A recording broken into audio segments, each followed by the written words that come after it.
The midnight Orem left Blackridge Station beneath freezing rain. Its 12 carriages vanished toward the mountains after 11. Among the passengers traveled billionaire financier Gideon Rook. He occupied cabin 9, the train's most private suite. Before departure, Gideon made one terrifying announcement. By sunrise, he would expose a traitor publicly. Detective Mara Voss was traveling in the next carriage. She noticed Gideon board wearing his famous white scarf. His face remained hidden beneath a low black hat. The train entered the mountains exactly at 11:15. At 11:40, every carriage suddenly went dark. The blackout lasted less than 90 seconds. Then cabin 9's emergency bell began ringing continuously. Mara reached the compartment with the conductor. The door was locked firmly from the inside. Through the glass, Gideon's silhouette sat completely still. The conductor used the emergency master mechanism. Gideon Rook was already dead inside the cabin. His famous white scarf covered half his face. A silver chess piece rested beside his hand. His pocket watch had stopped at 11:41. No weapon lay anywhere inside the compartment. The window remained locked against the mountain storm. The connecting door to cabin 10 was bolted. Passengers immediately blamed the 90-second blackout. Someone must have entered when nobody could see. But Mara found that explanation far too convenient. The cabin carpet showed no fresh, wet footprints. Gideon's shoes, strangely, were completely dry. Yet witnesses swore they saw him board outside. Mara examined the body more closely. Something about the white scarf bothered her. Gideon always wore it folded beneath his collar. Tonight, it had been wrapped above his chin. The clothing was hiding more than fashion. Mara asked when anyone last saw Gideon's face. Nobody had seen it clearly since departure. At the platform, cameras showed only hat and scarf. Mara's first theory changed completely. Perhaps Gideon never boarded the train alive. The body could have been inside earlier. Cabin 9 was inspected before passengers entered. Mara asked who performed that inspection. Assistant Steward Elias Trent raised one nervous hand. He claimed the room had been completely empty. His uniform looked perfect except for one detail. A brass button was missing near his waist. Mara found a matching button beneath cabin 9's sofa. Elias said he had cleaned there earlier. Mara searched the cabin's built-in wardrobe. One inner panel showed fresh scratches around its edge. It had been transferred from Gideon's private rail car. Behind the panel was a narrow service cavity. The cavity connected only to a sealed platform hatch. But railway staff could access it before departure. Mara now understood how the body arrived unseen. The impossible murder had started before the train moved. Still, someone impersonated Gideon on the platform. That person needed his coat, hat, and scarf. 3 suspects had access to Gideon's private belongings. His daughter Celeste expected to inherit everything. Business partner Victor Hale faced financial ruin. Personal secretary Rowan Pike knew every daily habit. Elias the steward also handled Gideon's luggage. Each suspect denied wearing the disguise. Mara examined the Silvchis piece next. It was a black king turned upside down. Gideon used chess symbols inside secret messages. His secretary Rowan immediately recognized the code. An inverted king meant betrayal from within. Rowan claimed Gideon left that warning himself. But Mara noticed the piece was perfectly polished. Gideon's private set had visible scratches from years. This king came from the train lounge instead. Someone planted it after the body was discovered. Only 4 people entered before police sealed cabin 9. Mara, the conductor Elias, and Rowan. The planted clue narrowed the mystery sharply. Rowan suddenly became the obvious suspect. Too obvious, Mara thought. She inspected Gideon's stopped pocket watch. The hands showed 11:41 during the blackout. But the glass contained a tiny station timetable fiber. The watch had been wrapped in paper earlier. Someone staged the time before the train departed. That destroyed the blackout theory completely. Gideon had died long before 11:41. Mara requested Blackridge Station's private platform records. One camera showed Gideon's limousine arriving at 10:20. Another showed Elias moving an oversized wardrobe case. But a third image changed the entire case. The disguised Gideon boarding was slightly shorter. His right hand carried no signet ring. The real Gideon never removed that ring. Mara returned to Rowan's luggage immediately. Inside, she found theatrical adhesive and gray powder. Rowan had disguised himself as Gideon before departure. He boarded publicly to create a false timeline. Then he remained hidden during the first station stop. He reappeared later as himself in another carriage. Elias had unknowingly helped load the wardrobe earlier. The missing button came from ordinary luggage work. Rowan had planted it to redirect suspicion. He also planted the false chess clue. His motive waited inside Gideon's sealed announcement. Gideon planned to expose Rowan's years of embezzlement. By morning, Rowan would lose freedom and fortune. Before everyone, Mara reconstructed the entire deception. The locked cabin was never the true murder scene. The blackout was merely a dramatic distraction. The body had been concealed before departure. The living Gideon seen boarding was Rowan in disguise. Every witness remembered clothing instead of a face. Rowan's greatest trick was making people trust assumptions. When confronted with the ring, makeup, and cameras, he broke. Police arrested him at the next mountain station. At dawn, the midnight Orem emerged from the snow. Cabin 9 no longer looked supernatural or impossible. It was a stage built from timing and identity. And the dead passenger had never boarded alive. Greyhaven Lighthouse had guarded the Black Coast for a century. That night, a violent storm swallowed the surrounding cliffs. Inside, 8 guests gathered beneath the rotating lantern beam. Their host was Cedric Vale, a celebrated optical engineer. He planned to reveal a revolutionary lighthouse lens. Cedric claimed the invention would make him internationally famous. His young assistant, Celia Frost, remained unusually silent. Shortly before midnight, Cedric climbed toward the lantern chamber. He carried a leather folder and 1 brass key. At the top, he locked the iron door from inside. Detective Mara Voss watched the staircase carefully. At midnight, the great lighthouse lamp began rotating faster. Everyone believed Cedric had started his demonstration. For 5 minutes, the bright beam continued circling normally. Then a metallic crash echoed from above. The lantern beam kept moving despite the sudden silence. Mara rushed up the narrow spiral staircase. The brass key remained visible inside the locked chamber. The caretaker helped break the heavy iron door. Cedric lay beside the brass control pedestal. His leather folder had fallen open near the railing.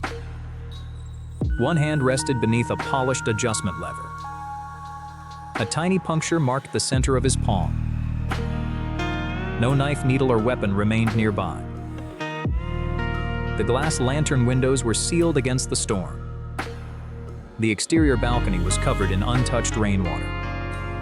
Yet the lighthouse beam continued rotating above the body. Several guests whispered that the sea had claimed Cedric. Mara ignored them and examined the control pedestal. The polished adjustment lever felt slightly loose. Fresh oil shone around its dark wooden grip.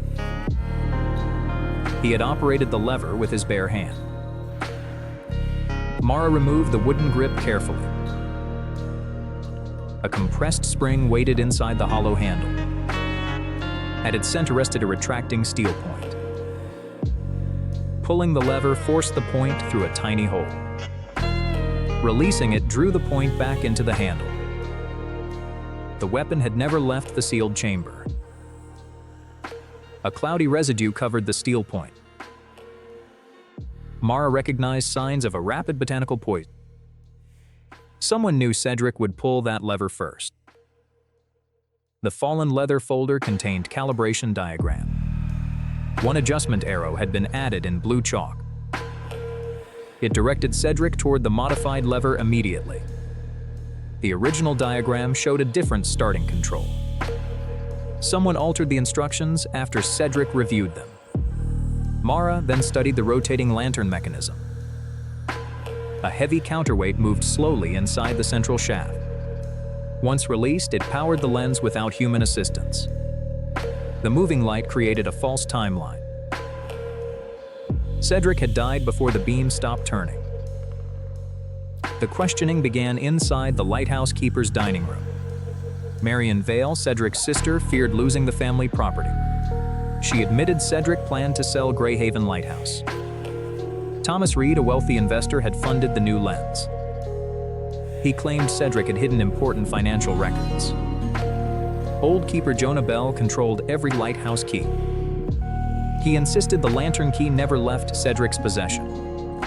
The final suspect was Celia Frost, Cedric's assistant. She wore a dark sea green coat and black gloves. Celia said she completed the lens repairs that afternoon. She denied touching Cedric's calibration diagram.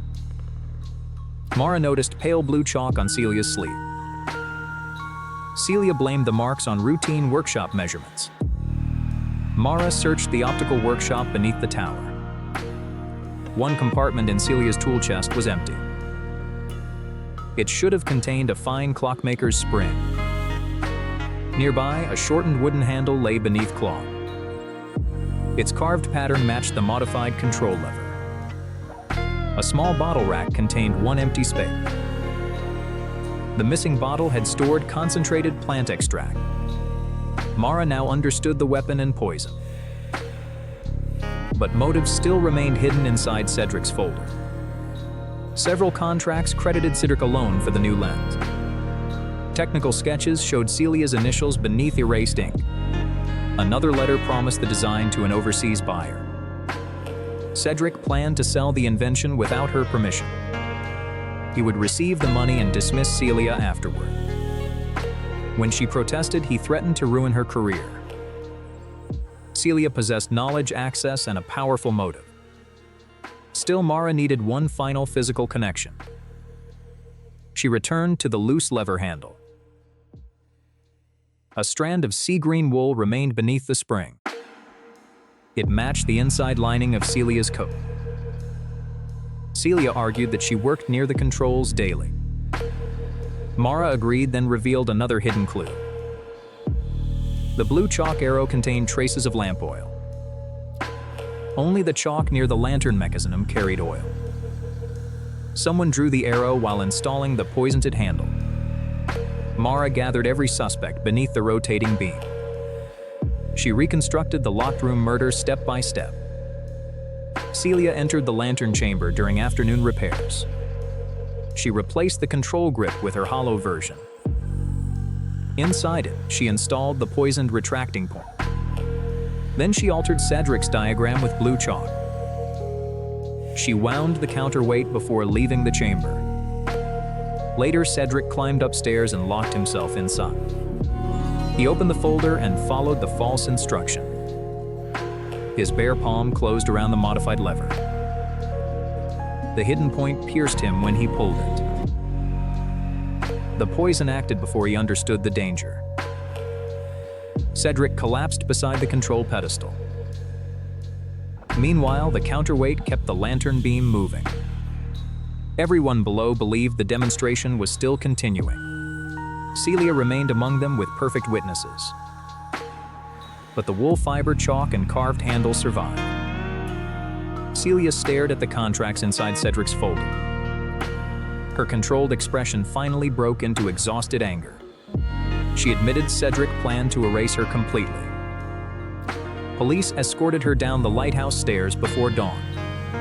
The storm weakened as they crossed the wet courtyard. Mara returned alone to the lantern chamber. She stopped the counterweight and silenced the mechanism. No ghost had moved the lighthouse beam. No curse had sealed the killer outside the room. There was only stolen work and a hidden poisoned lever. The moving light concealed the true moment of death. But one blue arrow revealed the entire design. At sunrise, Greyhaven's beam finally became still. The sea remained dark, but the mystery was finished. Blackthorn Hall stood beneath the cold midnight sky. The ancient tower guarded the frozen valley below. 7 guests gathered there for a private announcement. Their host, Sir Alden, collected rare mechanical wonders. He would reveal a new will and restored clock. Before midnight, Alden climbed alone into the tower, locked the heavy iron door from inside. Lo, the guests felt the great clock trembling. The first chime rolled across the frozen valley. A second followed, then a louder third chime. Everyone expected silence after the 12th midnight strike. Instead, a 13th chime shook the entire tower. Then a sharp cry sounded behind the locked door. Detective Maravos immediately raced up the stairs. The tower key lay visible inside the room. No one answered, so servants broke the lock. Alden sat motionless beneath the enormous clock. The fallen chair lay beside the inspection table. A tiny wound marked his upper chest. But yet no weapon remained anywhere inside the locked room. A narrow window was frozen shut high above ground. These stone walls offered no passage or hidden door. Only the massive clock machinery continued moving behind him. Lara ordered every guest to remain inside Blackthorn Hall. She first investigated the impossible 13th midnight chime. The clock mechanism could strike only 12 times. But someone had altered it before Alden entered the chamber. Mara found fresh brass dust. The newly oiled screw rested on the stone floor. Alden's spotless gloves proved he never touched the screw. Lara noticed the wound followed a perfectly straight angle. The object had struck directly from the front. The open floor before Alden was completely empty. Above his chair stood a decorative mechanical knight. It raised a harmless brass lance. Lara watched the clockwork figure slowly reset itself. The one lance section had been polished very recently. Dark stain marked the narrow slot behind it. Someone had turned the knight into a concealed weapon. Lara began questioning suspects inside the candlelit drawing room. Lady Beatrice feared losing her inheritance under Alden's will. She admitted arguing with her father about the will. Edmund Shaw hid enormous debts from reckless gambling. He claimed 3 witnesses saw him drinking at midnight. Thomas Pike had maintained the tower clock for decades. Another expert had helped restore it the previous month. Lydia Marlowe, a gifted mechanical engineer. Lydia answered calmly, hiding every trace of nervousness. She said Alden dismissed her before the evening meal. Lydia, all restoration work was complete. Claire asked why fresh brass dust remained inside. Lydia blamed Jonas, then glanced quickly toward him. Lara returned upstairs and examined the clock's strike wheel. 12 deep notches controlled the 12 midnight chimes. A temporary metal tooth sat beside the final notch. That extra tooth had created the 13th strike. It also engaged a secondary gear behind the clock. Thin rods connected that hidden gear to the knight. 13th chime, its lance drove forward. The polished section slid outward like a narrow piston. It extended through the slot toward Alden's chair. A strong spring immediately pulled the lens backward. The hidden weapon had never left the locked room. It simply returned inside the Clockwork Knight afterward. Mara measured the lens against Alden's seated wound. Their alignment matched within the width of one coin. The chair required one exact position for the strike. The fresh scratches proved someone had moved it recently. The clean rectangle revealed its original place farther left. The killer positioned it directly before the hidden lens. The mechanism alone could not identify its maker. Mara entered the restoration workshop beside the tower. The drawer held several custom-made brass gear teeth. One empty compartment matched the tooth inside the clock. The file bore fresh brass residue.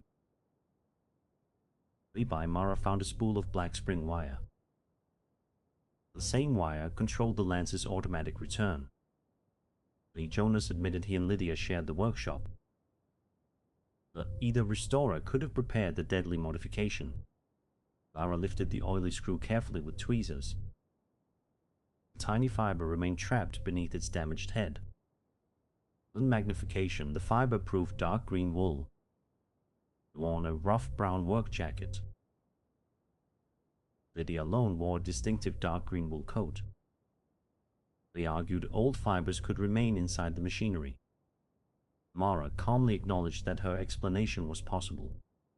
Then Mara produced a sealed contract from Alden's papers. It transferred Lydia's patent rights without any payment. Lydia had confronted Alden after discovering his betrayal. He threatened to destroy her career if challenged. Left his office furious yet carefully controlled. Mara noticed the ceremonial clock key nearby. Each night, Alden placed it on the inspection table. That evening, the key rested on the opposite side. Someone familiar with his habits rearranged everything precisely. Lady's notebook contained sketches of Alden's nightly routine, marked the chair key and lamp positions. But one important page had been deliberately torn out. La shaded the next sheet, revealing pressure marks. The hidden impression showed the modified mechanical knight. It included the extra tooth and retracting spring. Mara gathered the guests and reconstructed the murder. Before dinner, Lydia secretly entered the tower workshop. She installed the temporary tooth inside the strike wheel. Then she modified the lens and repositioned the chair. Later, Alden entered alone and locked the iron door. They sat down and placed the clock key nearby. Alden waited beneath the clock face as midnight approached. The 13th chime activated Lydia's hidden secondary gear. Light struck once, then instantly retracted its lens. Downstairs witnesses believed Lydia could not be responsible. But brass dust, green wool, and drawings remained. Lydia's confidence collapsed when Mara revealed the notebook. She admitted preparing the mechanism over several weeks. Police escorted Lydia through the snow before sunrise. Behind them, the ancient gears continued turning calmly. The locked tower contained no ghost or invisible assassin. Only gears, timing, and one carefully positioned chair. The 13th chime was never an accidental mistake. It was the deadly moment Lydia had engineered. Moonfall Theatre reopened after 40 years of silence. That night, rain covered its glass roof in silver lines. Inside, 12 guests gathered beneath faded velvet balconies. The host was famous illusionist Sebastian Crowe. He promised to reveal his most dangerous stage invention. At midnight, Sebastian would perform inside a sealed dressing room. He claimed no lock in the world could contain him. Detective Mara Voss attended as an invited observer. Assistant Elara Wynn watched from the wings. Shortly before midnight, Sebastian entered the dressing room alone. He carried a black mask and one silver key. Then he locked the heavy door from inside. The spotlight illuminated the sealed dressing room door. The music began playing from an old mechanical orchestra. Everyone waited for Sebastian to appear. a sharp cry came from behind the door. A heavy object struck the dressing room floor. Mara reached the door before anyone else. The silver key remained visible inside the lock. Sebastian did not answer the calls. Stagehands broke the door with an iron bar. Sebastian lay beside the illuminated makeup mirror. Black mask rested beneath one hand. A tiny puncture marked the side of his neck. No blade, needle, or weapon could be found. The dressing room window was painted shut. Brick walls contained no hidden passage. Yet the mechanical music continued playing outside. Several guests whispered about the theater's old curse. Mara ignored them and examined the mirror. 12 warm bulbs surrounded its golden frame. One bulb was darker than the others. These scratches marked its brass socket. Sebastian's gloves were folded beside the mask. He had prepared for the performance barehanded. Mara carefully removed the dark bulb. A narrow metal tube ran behind the socket. Inside it waited a compressed spring. A tiny retracting needle rested at the end. Turning the bulb forced the needle outward. Releasing it pulled the point back inside. The weapon had never left the sealed room. It remained hidden behind the mirror frame. Colorless residue coated the needle tip. It was suspected a powerful paralytic poison. Someone knew Sebastian would adjust that bulb. The mask provided the next important clue. One eye opening had been narrowed with fresh stitching. Sebastian would need brighter light to see clearly. The darker bulb forced him toward the hidden mechanism. Someone had altered both mask and mirror. Mara examined the mechanical orchestra outside. The punched paper roll controlled the entire performance. Unstarted, it played without human assistance. The music created a false timeline for the crime. Sebastian had died before the final song ended. The questioning began inside the theater's green room. Vivian Crow, Sebastian's sister, feared losing the theater. She admitted he planned to sell the building. Arthur Lane, his wealthy sponsor, demanded repayment. He claimed Sebastian had wasted their entire investment. Old stage manager Felix Moore controlled the backstage keys. They insisted the silver key stayed with Sebastian. The final suspect was Ilara Wynn. He wore a dark plum coat and black gloves. Ilara had designed the new illusion with Sebastian. She said her work ended before the guests arrived. She denied touching the mask or mirror. Mara noticed golden thread on Ilara's sleeve. Mara blamed costume repairs from earlier that day. Mara searched the costume workshop behind the stage. One spool of golden thread had been recently cut. The thread matched the stitching inside Sebastian's mask. A small spring was missing from Ilara's tool drawer. Lay a hollow brass socket. The size matched the altered mirror bulb. The glass vial rack contained one empty space. The missing vial had stored paralytic plant extract. Lara now understood method and poison. Motive remained hidden in Sebastian's desk. Several contracts credited Sebastian alone for the illusion. Lara's technical drawings had been signed over to him. Another letter promised the invention to a foreign theater. Sebastian planned to sell it without her permission. He would take the money and dismiss Ilara afterward. When she objected, he threatened to ruin her career. Lara possessed knowledge, access, and motive. Still, Mara needed one final physical connection. She returned to the mirror's brass socket. A small plum-colored fiber remained beneath the spring. It lining of Alara's coat. Mara agreed and revealed another hidden clue. The dark bulb carried traces of stage makeup powder. Sebastian's makeup powder was white and silver. Ara's personal powder contained a faint violet pigment. The same violet dust covered the altered bulb. Someone installed it while preparing the mask. They gathered every suspect beneath the stage lights. She reconstructed the murder step by step. Ara entered the dressing room during final rehearsal.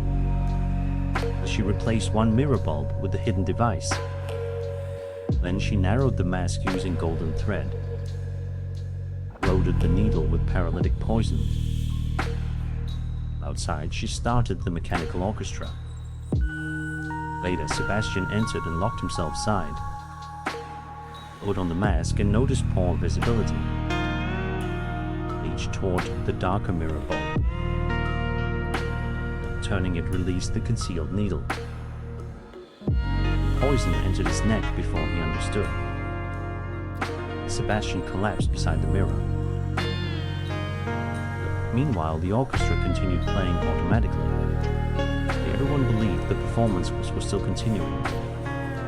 Lara remained outside among perfect witnesses. The thread, pigment, fiber, and socket remained. Lara stared at Sebastian's contracts in silence. Her controlled expression broke into exhausted anger. She admitted he planned to erase her completely. Police escorted her through the empty theater before dawn. No curse had killed Sebastian Crow. Only stolen work and a weapon hidden in light.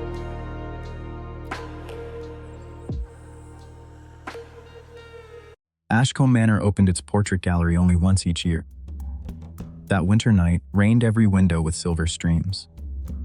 20 ancestral faces watched the invited guests enter in silence. Their host was Victor Lang, a ruthless collector of stolen masterpieces. He promised to reveal the truth behind his most valuable portrait. The painting showed a pale woman wearing a black pearl necklace. Local servants called her the widow of Ashcombe Hall. They believed anyone who unveiled her at midnight would soon die. Victor laughed at the legend and dismissed every frightened warning. Before midnight, he entered the portrait gallery completely alone. He carried one envelope, one candle, and a Gary's. Then he locked the heavy oak door from the inside. The guests waited in the adjoining ballroom beneath fading music. At 12, a bell rang once from inside the sealed gallery.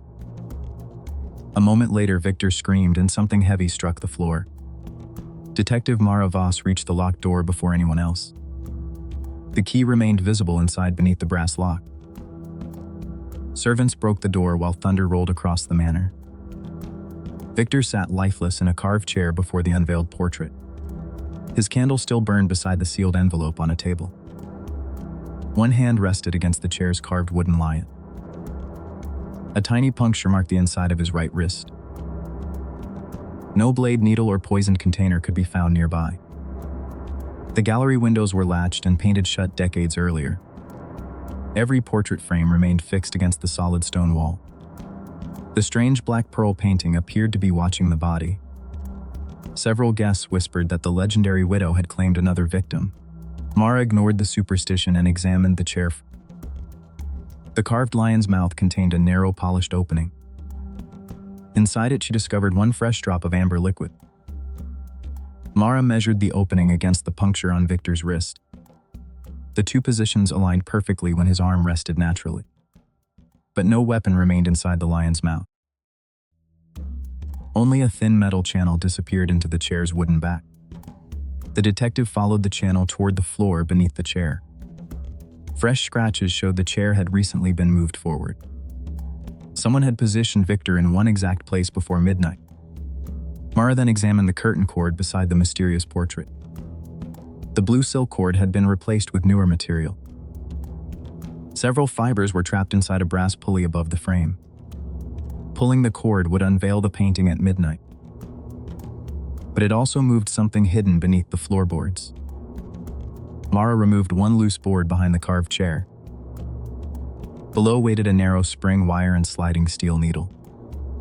The needle connected directly to the lion's concealed metal channel. When the curtain cord moved, the spring drove the needle forward. The point entered Victor's wrist through the carved lion's mouth. A second spring immediately pulled the needle back beneath the floor. It simply returned to its hiding place after delivering poison. Mara collected the liquid and confirmed a fast-acting botanical toxin. Someone had prepared the entire mechanism before Victor entered alone. The questioning began inside Ashcombe Manor's long mirrored ballroom. Celeste Lang, Victor's widow, wore silver and showed little grief. Victor planned to remove her completely from his new will. Marcus Lang, his younger brother, had recently lost a fortune. He claimed Victor refused every request for financial help. Owen Price, the gallery curator, feared an approaching criminal investigation. Several painting his care had suspicious ownership records. The final suspect was Elise Rowan, Victor's private art restorer. She wore a dark violet stained with traces of pigment. Elise said she left the portrait gallery before sunset. Mara asked who had replaced the blue curtain cord. Owen claimed Victor ordered the replacement 3 days earlier. Elise quietly said she had never touched the new cord. The detective noticed wax beneath one of Elise's fingernails. Elise explained that restorers wax on antique frame. Her answer was reasonable, but her hands began to tremble. Mara returned to the gallery and opened Victor's sealed envelope. Inside was a prepared speech about the Black Pearl portrait. Victor intended to announce that the painting was an extraordinary forgery. The speech accused Elise of creating it without his knowledge. Mara found this convenient story almost impossible to believe. Victor had purchased the painting secretly only 6 months earlier. Financial records showed he paid Elise large unexplained amount. He had ordered the forgery and planned to sell it overseas. When investigators approached, he decided Elise would take the blame.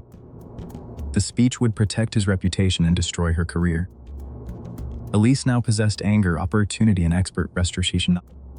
But Mara still needed evidence connecting her to the mechanism. The answer waited inside the portrait's heavy wooden frame. One corner contained a recent patch of violet-colored filler. The filler matched material used exclusively in Elise restoration kit. Behind the patch, Mara found a tiny tunnel through the frame. The blue cord wire passed through that tunnel toward the floor. Someone had disguised the mechanical connection as restoration work. A small knot joined the cord to the hidden trigger wire. The knot was known as a conservator's binding hitch. Elise had demonstrated that exact knot in her restoration handbook. Still, she argued that other experts could copy her technique. Mara agreed and revealed the final clue from Victor's candle. A faint violet fingerprint marked the candle's brass holder. The same pigment covered the cuff inside Elise's dark coat. Elise had moved the candle while preparing the chair and mechanism. She had placed it so Victor would sit in the correct position. Before everyone, Mara reconstructed the locked room murder carefully. Elise entered the gallery during the afternoon restoration period. She installed the needle springs and wire beneath the floor. Then she moved the carved chair into the weapon's precise path. She replaced the curtain cord and connected it to the trigger. That night, Victor entered and locked the door behind himself. He sat down, lit the candle, and opened his paired. At midnight, he pulled the cord to unveil the famous portrait. The hidden mechanism drove the poisoned needle into his wrist. The needle retracted before his body struck the chair. The bell rang because Victor's falling hand hit its table. Everyone outside believed the portrait's curse had killed him. Elise remained in the ballroom, surrounded by perfect witnesses. But wax violet filler pigment knot told another story. Elise stared at Victor's false accusation inside the opened envelope. Her controlled expression slowly collapsed into exhausted fury. She confessed that Victor had planned to sacrifice her completely. Police escorted her from Ashcombe Manor before the rain ended. The guests avoided looking toward the Black Pearl portrait. Mara remained behind and closed its curtain without touching the cord. The gallery contained no cursed ghost or murderous painted widow. It contained one Ford masterpiece and one carefully engineered trap. Victor had created the lie that finally gave Elise her motive. But the smallest restoration mark revealed how the murder worked. By dawn, every ancestral face seemed less frightening than before. The true monster had never lived inside the portrait at all. St. Verity Abbey had been silent for almost 30 years. Its private chapel opened on Lucien Crow's midnight recital. Outside, freezing rain struck the stained glass windows without pause. Lucien was a famous composer, collector, and ruthless musical patron. That night, he promised to reveal a long-lost requiem. He claimed the score would change the history of sacred music. Shortly before midnight, Lucien entered the chapel alone. He carried the manuscript and the chapel's only iron key. Then he locked the carved oak door from the inside. Detective Mara Voss waited among the guests in the cloister. At midnight, the pipe organ suddenly filled the abbey with music. For 7 minutes, no one disturbed the private performance. Then one violent final note echoed through the stone corridor. A heavy crash followed and the music stopped instantly. Mara reached the chapel door before the frightened guests. The iron key remained visible side beneath the lock. Servants broke the door while thunder shook the old rafters. Lucy beside the organ bench, completely motionless. The manuscript remained open above the ivory key. A tiny puncture marked the tip of his right index finger. No blade, needle, or poisoned container could be found. The stained glass windows were sealed behind iron frames. The organ pipes rose against a solid wall of stone. Yet the organ had continued playing after Lucien collapsed. Several guests whispered that the requiem had killed its performer. Mara ignored them and examined the organ mechanism carefully. Behind the keyboard, a brass music cylinder was still turning. The organ could play automatically when the cylinder was engaged. Lucien had not performed the music everyone heard outside. Someone had created a false 7-minute timeline of his death. Mara inspected every ivory key beneath the open manuscript. One key felt warmer and looser than the other. She removed the key and found a narrow spring beneath it. Inside the spring waited a retracting steel needle. Pressing the key forced the needle through a tiny opening. Releasing it pulled the point immediately back into darkness. The weapon had never left the locked chapel. A trace of coated the needle's narrow base. Mara identified the substance as a facting nerve. The killer knew exactly which note Lucien would press first. The open manuscript provided the next important clue. The opening chord had been rewritten in darker black ink. One unnecessary note had been added beneath Lucien's marking. That added note matched the key containing the hidden needle. Someone had altered the score after Lucien last examined it. The investigation moved into the Abbey's old chapter house. Helena Crow, Lucien's widow, wore gray and showed little sorrow. She admitted Lucien planned to leave her nothing. His nephew Daniel feared losing control of the family estate. He claimed he spent midnight speaking with 3 guests. Father Matthias, the Abbey caretaker, controlled every chapel key. He insisted they never left his belt. Final suspect was Iris Bell, the organ's young restorer. She wore a deep teal coat and carried a leather toolkit. Iris said her restoration ended 2 days before the recital. She denied touching the manuscript or changing any organ key. Mara asked who had engaged the automatic music cylinder. Iris explained Lucien often tested it before private performances. Then Mara noticed on Iris's left glove. Iris said she had repaired labels inside the pipe chamber. Mara returned to the chapel and compared both ink samples. The added note contained the same metallic blue particles. That rare ink came from Iris' personal restoration pen. Still, ink alone could not prove she built the weapon.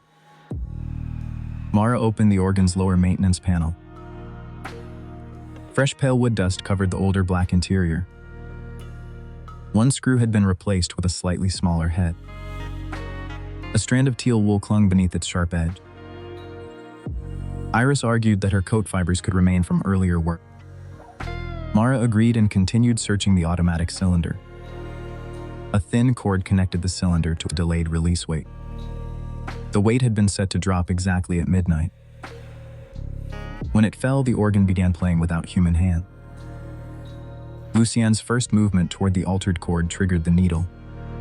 The poison acted before the automatic music had finished. The guests outside heard 7 minutes of perfect mechanical act. Mara examined Lucian's private correspondence for a motive. One letter promised a wealthy buyer the lost requiem. Another ordered Iris to surrender every original. The supposedly ancient music was not ancient at all. Iris had composed it during the organ's restoration. Lucien planned to present her work as a historic discovery. He would gain fame while Iris received neither credit nor payment. When she objected, Lucien threatened to end her career. But Mara required one final connection. She inspected the leather tool beside Iris. One compartment should have contained a fine voicing needle.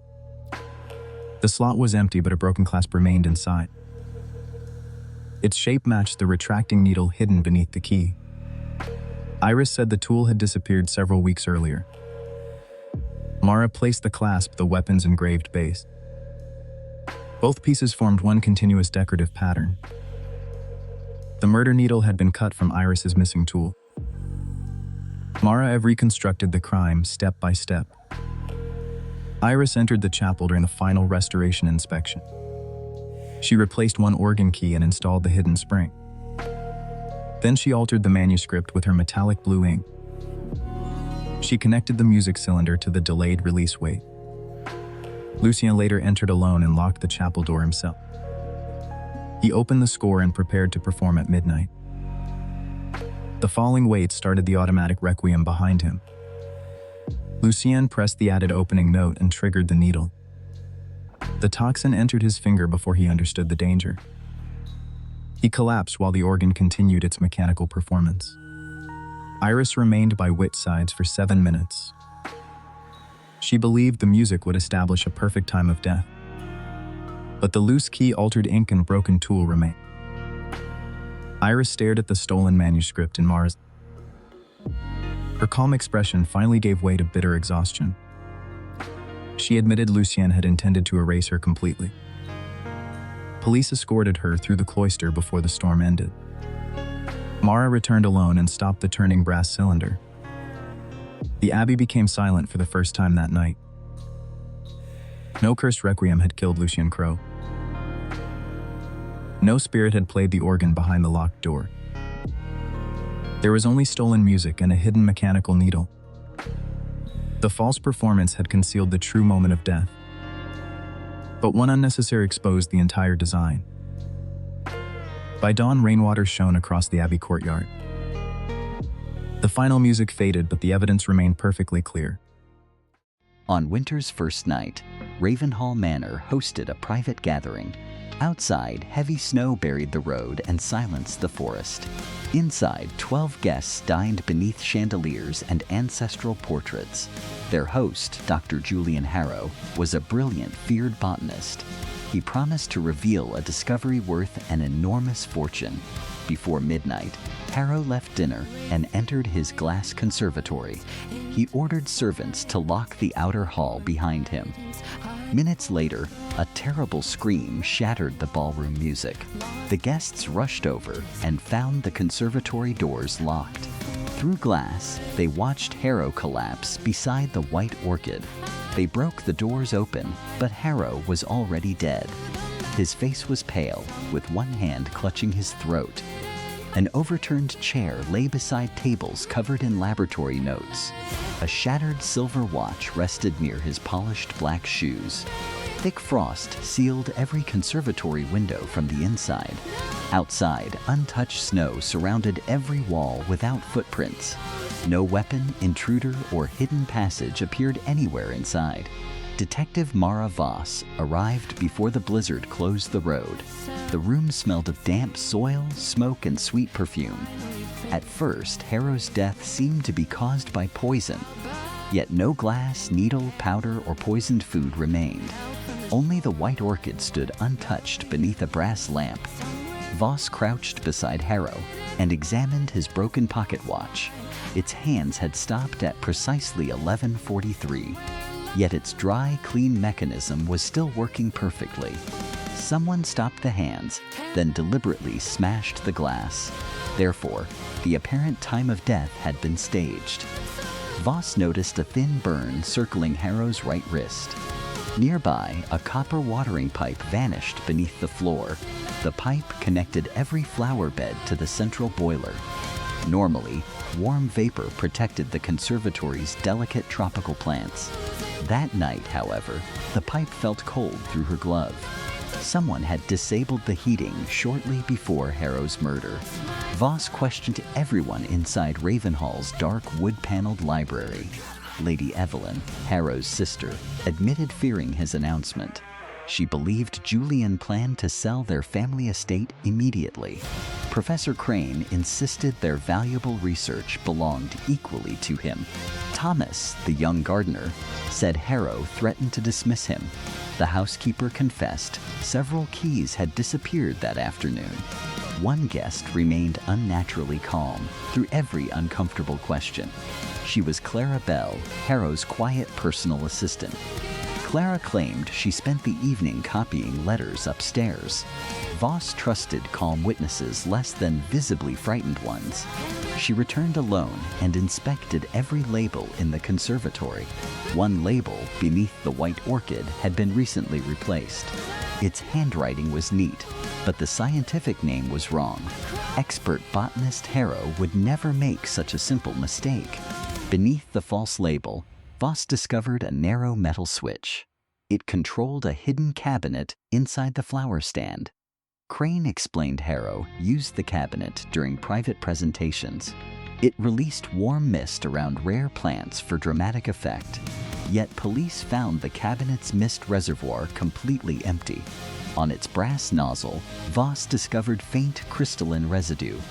It carried the same sweet scent lingering throughout the room. The substance was vaporized plant toxin, not ordinary perfume. Heated into mist, it attacked the lungs within seconds. Harrow had unknowingly activated the hidden device himself. The killer never needed to enter the locked conservatory. Someone had filled the hidden reservoir before dinner began. Then they replaced the orchid label, concealing the control switch. When Harrow pressed it, the cabinet released deadly vapor. Yet one question remained: why were the copper pipes cold?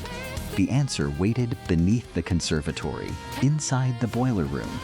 Normally, the heating system created powerful upward air currents. Those currents carried dangerous vapor harmlessly toward the roof vents. Shutting down the boiler kept the poisonous mist low. It gathered around Harrow as he leaned over the orchid. The sealed glass walls trapped the toxin completely around him. Voss searched the boiler room for signs of recent activity. A fresh black oil stain marked the main control wheel. Nearby dark blue wool thread clung to a rough bolt. Evelyn wore red, Crane gray, and Thomas wore brown. Only Clara had arrived wearing a dark blue wool coat. Voss wondered how Clara entered the restricted boiler room. The housekeeper's missing keys supplied the next crucial clue. One returned key carried soft white wax within its grooves. Someone had pressed it into wax, creating an exact copy. Police searched Clara's desk and found unused ceiling candles. One candle showed the impression of a long iron key. Clara copied the boiler key without permanently taking it. Still, she argued that many servants used sealing wax daily. Her confidence held until Voss revealed the shattered watch. Clara's eyes moved toward the clock before she could stop. The watch marked Clara's planned alibi, not Harrow's death. At 11:43, a maid supposedly visited Clara upstairs. The maid remembered visiting, but could not confirm the minute. Clara had stopped Harrow's watch to create a false timeline. She wanted everyone believing Harrow died while she was upstairs. In truth, the poison trap was prepared hours earlier. Clara's location during Harrow's death proved absolutely nothing. Voss unfolded financial letters discovered inside Harrow's locked desk. They proved Clara helped create his most valuable formula. Harrow planned to claim it and dismiss her unpaid. He also intended to destroy every record of her contribution. Clara had worked silently for years behind Harrow's celebrated name. Humiliation and anger gradually hardened into calculated revenge. Before dinner, Clara copied the key and entered the basement. She disabled the heating and filled the reservoir with toxin. Then she replaced the orchid label and awaited Harrow's demonstration. His pride would make him press the hidden switch. She knew locked doors would suggest an impossible outside killer. The staged watch was meant to complete her perfect defense, but the wrong flower name exposed the replacement label. Cold pipes revealed the heating system's deliberate shutdown. Crystalline residue proved poison, traveled through the hidden mist device. The copied key, blue thread, and wax identified Clara. Before everyone, Voss calmly reconstructed each step of the crime. Clara listened silently while snow struck the library windows. Her controlled confidence slowly collapsed into exhausted, silent defeat. She admitted the plan but refused to call it madness. Police escorted Clara across. That night, a violent storm swallowed the isolated Blackwood Manor. Rain hammered the windows while thunder shook its ancient stone walls. Inside, pale yellow lamps barely touched the endless shadowed corridors. Then a strange crash echoed from the master's private study. A frightened maid hurried toward the sound and tried the door. It would not move because it was locked from the inside. She called the others, and together they forced the heavy door. What waited beyond it silenced every person in the hallway. The master sat motionless beside his desk, already dead. Loose papers covered the carpet like fragments of a broken secret. A drinking glass lay overturned near one trembling hand. Beside the chair, a large pool of water reflected the firelight. A tiny wound marked the center of the victim's chest. It was small, clean, and deep enough to kill instantly. Yet no knife, needle, or weapon could be found anywhere. The study door remained locked, and the windows were firmly sealed. Even the room's only key was lying inside the study. A murder had occurred where no murderer could possibly enter. Before midnight, Detective Elias Ward arrived through the pouring rain.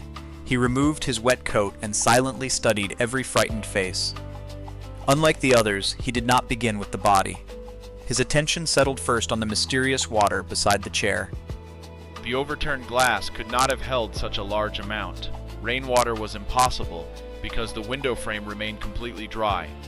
Therefore, the water had appeared after the room was locked. Detective Ward knelt beside the victim and examined the clothing. The hole in the shirt was narrow, smooth, and unusually precise.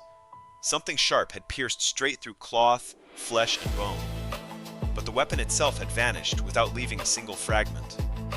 How could a killer The woman in remove it red from a admitted sealed arguing room? with the victim earlier. That question turned every witness. She claimed into a she left the possible study suspect. long before the fatal moment. An older man confessed that money had damaged their friendship. Other relatives insisted they remained inside their bedrooms during the storm. The maid said she only delivered tea before hearing the crash. One young man, however, could barely control his nervous breathing. He avoided the detective's eyes and answered every question too quickly. His name was Adrian Vale, the victim's troubled young nephew. Each witness offered an explanation that sounded reasonable on its own, but the detective sensed that everyone was hiding something important. The master had recently changed several legal and financial documents. Names were crossed out, signatures replaced, and payments suddenly canceled. Someone inside the manor was about to lose everything. More than one person had wished the master permanently silent. Detective Ward returned to the study and closed the door. He inspected the lock, the hinges, and every wooden panel. No wire had turned the key from outside the room. No hidden passage waited behind the bookshelves or painted walls. The windows had not opened, and the chimney was far too narrow. Then the detective slowly raised his eyes toward the ceiling. Above the chair was a square iron ventilation grill. The victim's position stood almost perfectly beneath that dark opening. For the first time, the impossible murder gained a possible direction. Ward requested the manor's original architectural plans from the basement. The ventilation shaft connected the study to an unused upper service area. A narrow storage loft ran directly above the locked room. Near that loft, investigators discovered an old wooden ladder. Most of its steps carried a thick blanket of undisturbed dust, but several marks had been freshly rubbed by hands and shoes. Someone had climbed that ladder during the night of the murder.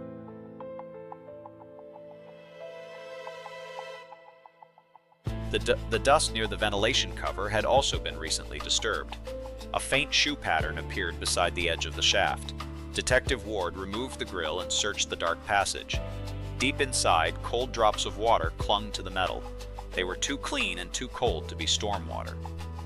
Scratches showed the grill had been opened, then quickly replaced. Now the water, the wound, and the ceiling became connected. But one final question remained. What had traveled through the shaft? The detective searched the kitchen, laundry room, and servants' hall. Inside the freezer, he found a strangely shaped empty mold. It was long, narrow, and pointed like a deadly spike. Fresh frost proved that something had recently been frozen inside it. In the laundry room, damp clothing had been hidden beneath towels. No one admitted wearing those clothes outside during the storm, yet the fabric carried cold moisture and gray ventilation dust. The stains perfectly matched the residue inside the upper shaft. Then Ward examined Adrian Vale's shoes beside the fireplace. Their soles carried the same pattern found on the dusty ladder. At last, every separate clue formed one complete and terrible method. The murder weapon had never been removed from the locked room. It had simply destroyed itself after completing its deadly purpose. Adrian had created a sharp spike entirely from frozen water. He kept it hidden inside the freezer until the final moment. Every evening, the master worked beneath the same ventilation opening. He also locked the study door to protect his private documents. Adrian understood that habit and turned it into the perfect trap. During the thunder, he carried the ladder into the upper loft. The storm concealed every footstep, scrape, and movement above the room. He opened the grill and lowered the frozen spike into position. From the shaft, he struck without ever entering the study. The weapon pierced the victim's chest and caused immediate death. Adrian withdrew his tools, replaced the grill, and hid the ladder. He believed the locked door would make the crime supernatural. But he had forgotten the blazing fireplace beside the victim. Heat slowly melted the weapon after it fell into the room. The ice became water and gathered beside the dead man's chair. That explained the missing weapon and the strangely clean wound. It also explained why the pool was larger than the glass. Before the household, Detective Ward reconstructed the entire impossible crime. He showed them the locked door, sealed windows, and ceiling grill. He revealed the disturbed ladder, the freezer mold, and damp clothing. He placed Adrian's shoe beside the matching print in the dust. Together, they created only one path, leading directly to Adrian. The young man's face drained of color as the truth emerged. The altered documents proved his inheritance was about to disappear. The master had threatened to expose debts Adrian could never repay. Anger, fear, and desperation had shaped his cold-blooded plan. He trusted melting ice to erase every trace of the weapon. He never imagined that melted water would become the strongest evidence. Confronted with the dust, shoes, clothing, and freezer, Adrian surrendered. Police led him from the manor before the storm had ended. The remaining guests watched in silence, shocked by his hidden hatred. Near dawn, the rain weakened and the clouds began to separate. Detective Ward stepped outside as sunlight touched the ancient roof. Behind him, the locked room no longer held any mystery. No ghost had crossed the walls, and no magic erased the weapon. There had only been careful planning, frozen steel like ice and heat. A deadly spike had vanished, but its water remained behind. And sometimes, what disappears becomes the clearest evidence of all.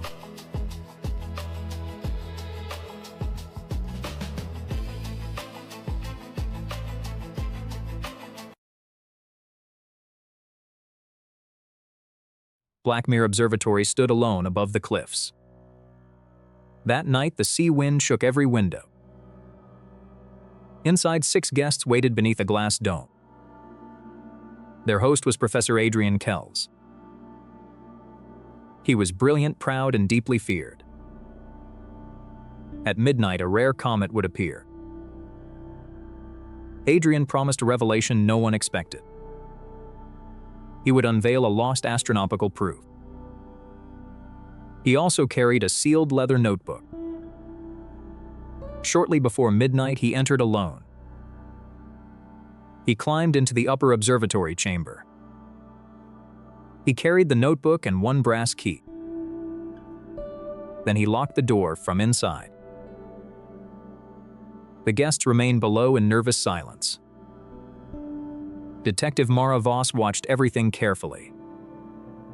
At 12th, the dome shutters opened above. The telescope began turning with a low hum. Everyone assumed Adrian had started his demonstration. For several minutes, the machine kept moving. Then a loud crash came from upstairs.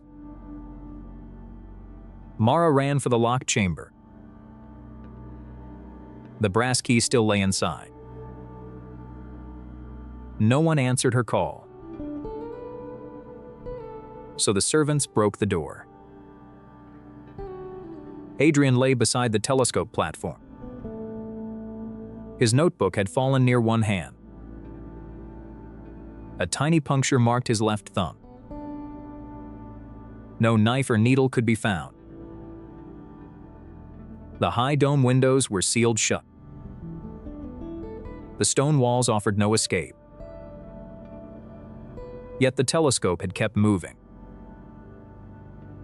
Some guests whispered about a cursed comet. Mara ignored them and studied the room.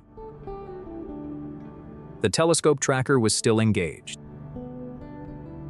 A brass focus wheel sat near the eyepiece. One small cap on the wheel looked loose. Fresh black oil glimmered around its rim. Adrian's gloves were perfectly clean. He had not repaired it himself. Mara looked at the wound again. The puncture was neat and shallow. It matched the height of the wheel. She removed the loose brass cap. A hidden spring waited inside. So did a thin steel needle. Turning the wheel pushed the needle outward. Releasing it pulled the point back. The weapon had never left the room. It had hidden inside the telescope. A pale residue coated the needle base. Mara suspected fast-acting. But one question still remained. Why did the telescope keep moving? Behind the mount hung a weighted chain. The tracker used a clockwork drive. Once wound, it moved by itself. The machine created a false timeline. Adrian likely died much earlier. Mara opened the fallen notebook. Its final page showed comet calculation. One figure had been changed recently. The new number was written in silver ink.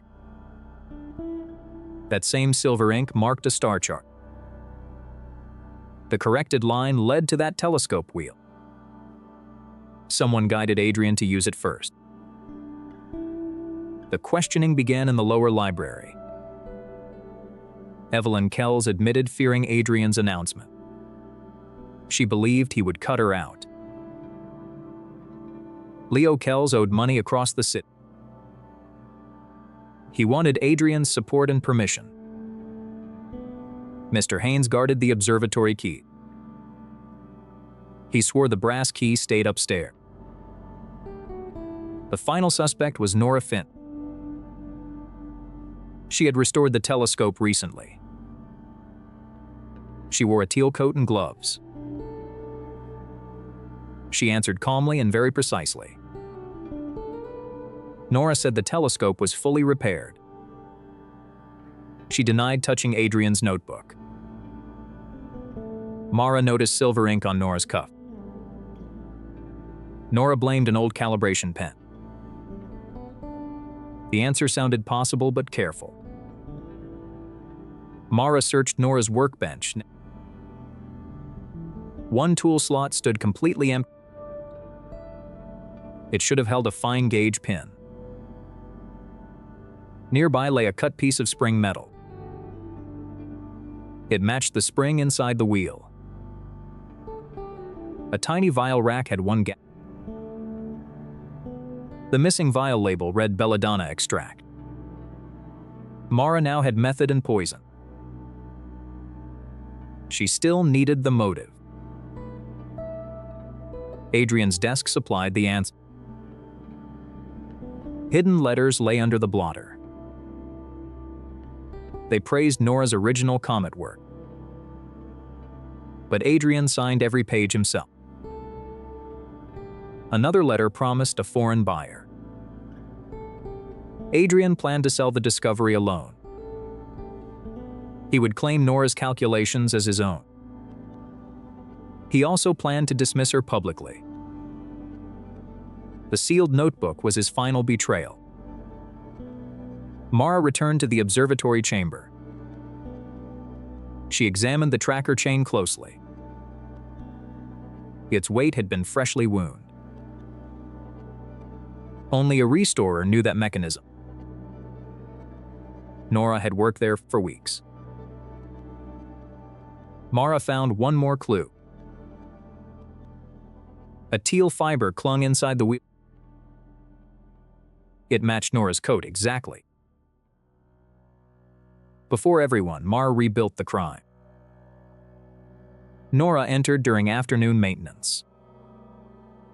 She hid the needle in the focus wheel. She loaded it with belladonna poison.